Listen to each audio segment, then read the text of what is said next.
Cockroach জনতা party সদস্যের বাবা খুন, বাঁকুড়ার ইন্দাসে খুন সিজেপি সদস্যের বাবা।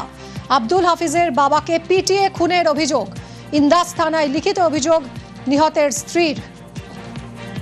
ককরোচ জনতা পার্টির সদস্যের বাবা খুন, বাঁকুড়ার ইন্দাসের ঘটনা। বাঁকুড়ার ইন্দাসে খুন সিজেপি সদস্যের বাবা, আব্দুল হাফিজের বাবাকে পিটিয়ে খুনের অভিযোগ। ইন্দাস থানায় লিখিত অভিযোগ দায়ের নিহতের স্ত্রীর।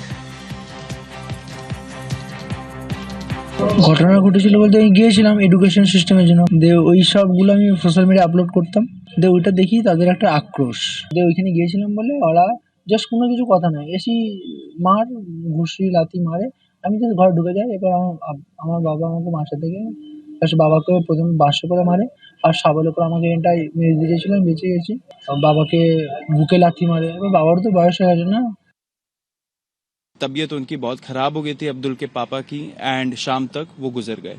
तो बहुत बहुत निंदनीय चीज़ है, ऐसा हो रहा है। हम लोग तो एक कैंपेन चला रहे हैं कि गवर्नमेंट स्कूल्स ठीक करें। मतलब इसमें बताइए, सब लोगों को सपोर्ट करना चाहिए, कोई भी विचारधारा के लोग हो।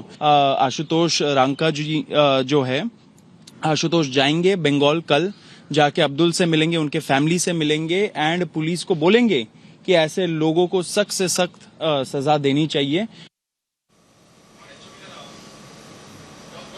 এই পরিবারের পাশে দাঁড়িয়েছে ককরোচ জনতা পার্টি। ককরোচ জনতা পার্টির নেতা অভিজিৎ দীপকে তিনি এক্স হ্যান্ডেলে পোস্ট করেছেন। তিনি জানিয়েছেন এই পরিবারের পাশে আছেন তারা খুব শীঘ্রই বাঁকুড়ায় আসবেন এবং এই পরিবার যাতে সুবিচার পায় তা নিশ্চিত করবেন।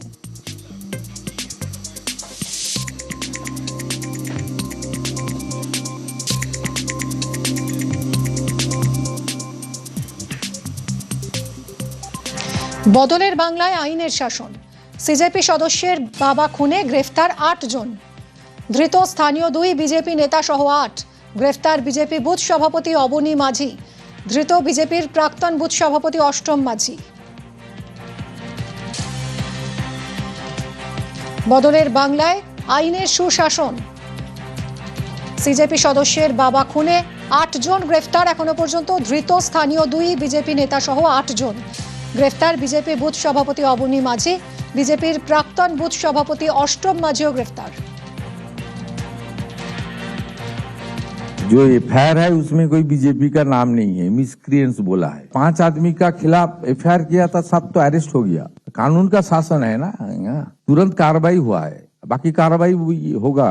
उनका घर में हाउस गार्ड लगा दिया गया है। एफआईआर ने 5 में 3 अरेस्ट हुआ है, in additional to that 5 additional भी अरेस्ट हुआ है, और 2 को अरेस्ट करने के लिए इसको डायरेक्शन मिला है। जहां भी है ढूंढ के तुरंत कार्रवाई करना पड़ेगा। सरकार कार्रवाई करेगा, स्ट्रांग कार्रवाई करेगा। 5 জনের নাম আছে এবং আরো 8-10 জন অন্যান্য বলে আননোনের নাম দিয়ে কমপ্লেনটা হয়েছে। এখনো আমরা ইনভেস্টিগেশনে 8 জনকে আমরা অ্যারেস্ট করেছি। না, এখনো অব্দি অভিযোগের ভিত্তিতে বা কোনো কিছুতে আমরা এখন কোনো পলিটিক্যাল কিছু পাইনি।